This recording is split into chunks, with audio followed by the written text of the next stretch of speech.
Penerapan PPKM level 4 membuat bed okupansi rasio atau tingkat keterisian tempat tidur di rumah sakit di Semarang terus menurun. Jika pada 3 Juli lalu bor rumah sakit di Semarang di angka 94%, namun kini telah turun di angka 57%. Penerapan pemberlakuan pembatasan kegiatan masyarakat sejak 2 Juli lalu dianggap berhasil membatasi mobilitas warga dan menurunkan kasus COVID-19. Tak hanya itu, bed okupansi rasio atau tingkat keterisian tempat tidur di sejumlah rumah sakit juga ikut turun, termasuk di Semarang, Jawa Tengah. Angka bor di Semarang turun dari 94% menjadi 57%. Sejumlah rumah sakit yang tadinya IGD-nya penuh kini juga sudah berkurang.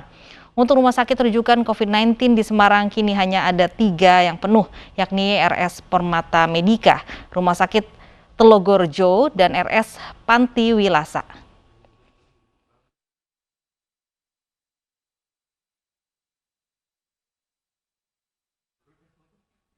Dan untuk membahas lebih lanjut sudah bergabung bersama kami ada Wali Kota Semarang, Jawa Tengah, ada Pak Hendrar Priyadi. Selamat siang Pak Hendrar. Selamat siang Mbak Lovi. Baik, Pak, ini PPKM level 4 mampu menurunkan bed okupansi rasio atau bor dari 94% menjadi 57%. Ini angka yang lumayan tinggi begitu. Benarkah Pak ini Pak? Ya, memang datanya seperti itu. Kita sama seperti di kota-kota besar yang lain saya rasa terkait dengan COVID. Kita mulai pergerakan yang signifikan itu mulai tanggal 26 Mei sampai puncaknya tanggal 5 Juli. Ada dari 300-an, kemudian bergerak naik sampai 2.400 sekian itu di tanggal 5 Juli. Maka kondisi yang terjadi waktu itu rumah sakitnya penuh, ambulannya juga penuh, kemudian oksigennya jadi agak sulit dan seterusnya.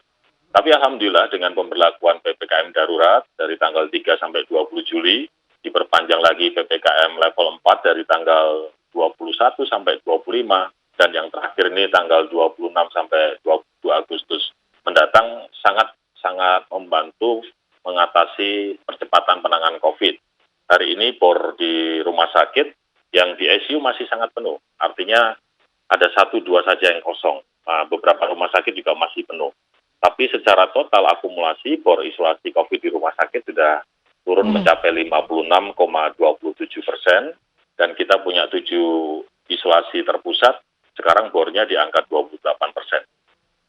Baik, kabar baik. Nah, selain bor ini yang turun, bagaimana dengan angka kematian dan jumlah pasien yang isoman, Pak? Ya, angka kematian menurun dari kemarin periode sebelum PPKM 6,4%, sekarang di minggu ke-28 itu menjadi 6,2%. Tapi angka kematian di Kota Semarang tergolong masih tinggi karena standar minimal pusat itu kan sampai di angka 5%. Jadi kita masih berupaya mengedukasi masyarakat supaya tidak datang terlambat ke rumah sakit atau tidak sampai telat penanganan COVID supaya pasien-pasien ini bisa disembuhkan. Baik, artinya memang penanganan dari rumah sakit sendiri begitu bisa diatasi begitu dengan korban COVID-19 di Semarang ini.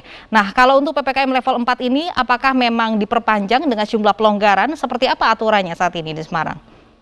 Sama seperti yang ada di Instruksi Menteri Dalam Negeri nomor 24 tahun 2021 terkait PPKM level 4, hanya kita modifikasi satu hal saja. Di tempat warung makan ataupun PKL yang di dalam Inmen-Dagri dibatasi untuk bisa makan di tempat sampai dengan jam 8 malam, maksimal 3 orang, kita buat supaya lebih mudah pengawasannya seminimal 30%. Jadi tidak 3 orang tapi 30%, karena kami meyakini kapasitas masing-masing warung makan, PKL maupun restoran ini kan berbeda-beda. Baik, nah bagaimana dengan warga ini? Apakah masih saja ada yang bandel begitu melanggar aturan tersebut, Pak? Ya, namanya masyarakat bermacam-macam. Tapi kita punya tim, Mbak, tim Satgas COVID ini gabungan TNI Polri. Di tingkat kota, Pemkot, kecamatan, Pak Camat, dan Ramil dengan Kapolsek. Di tingkat kelurahan ada Bapak Ibu Lurah dengan Binkas. Mereka setiap hari ini muter untuk bisa melakukan penegakan aturan terkait dengan PPKM level 4. Masih ada 1-2 yang kemudian mereka tidak pakai masker, kita edukasi, kita punya sanksi sosial juga terkait pelanggaran-pelanggaran tersebut.